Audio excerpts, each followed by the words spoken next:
சினிமாவிலையும் சரி, நிஜ வாழ்க்கையிலயும் சரி, ஃப்ரெண்ட்ஷிப்பை பத்தி எப்பவுமே பெருமையா தான் பேசுவாங்க. அதுக்கு முக்கியமான காரணம், எந்த எதிர்பார்ப்புமே இல்லாம நமக்காக நிறைய விஷயங்கள பண்ணக்கூடியதே அந்த ஃப்ரெண்ட்ஷிப் மட்டும்தான். உதாரணத்துக்கு இந்த வீடியோ பாருங்க. ஒரு வயசான நடக்க முடியாத தாத்தா என்ன பண்றாருன்னா, ஸ்டாண்டு வச்சு ரோட கிராஸ் பண்ணிட்டு இருக்காரு. அவர் கால்ல ஏதோ அடிபட்டிருக்கு. அதனால அவரால செருப்பு போட முடியல.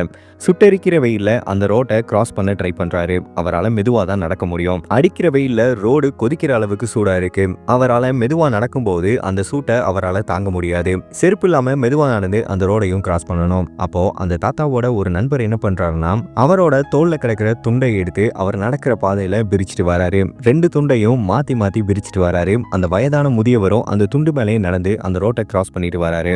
அந்த தாத்தாவோட நண்பர் செஞ்ச இந்த விஷயத்த சுத்தி இருந்தவங்க பார்த்து ரொம்பவே நெகிழ்ச்சியோட பூரிப்படைஞ்சிருக்காங்க.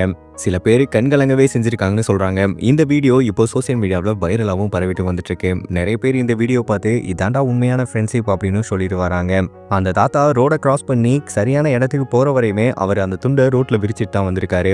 கூட இருந்தவரே வயசான நபருன்றனால அந்த தாத்தாவை தூக்கிட்டும் நடக்க முடியாது. அதனால மெதுவா நடந்து வந்தாலும் பரவாயில்ல, உனக்காக நான் இருக்கேன் அப்படின்னு சொல்லிட்டு அந்த துண்டை அவர் நடக்கிற பாதையிலே விரிச்சிட்டு வராரு.